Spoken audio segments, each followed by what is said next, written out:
మతం పేరుతో రాజకీయం చేయడం ఎలా ఉంటుందో ఆర్ఎస్ఎస్కి ఇంతవరకు తెలియదంట. ఏకంగా మోహన్ భగవత్ గారు ఈ మాట చెప్పారు. అంత పెద్ద ఆయన నోరు తెరిచి ఆ మాట చెప్పిన తర్వాత మనం నమ్మాలా వద్దా? విషం ఎలా ఉంటుందో నాకు తెలియదు అందంట పాము, రక్తం రుచి ఎలా ఉంటుందో అస్సలు తెలియదు అందంట తోడేలు,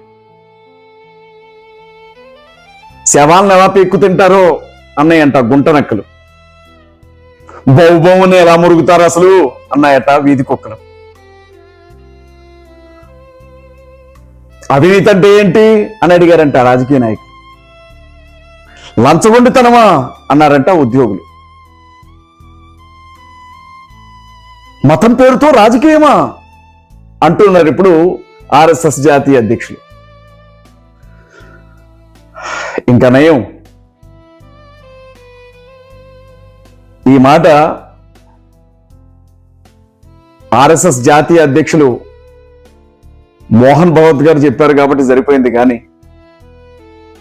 అదే మాట నోరు జారి ఇంకెవరైనా చెప్పుంటే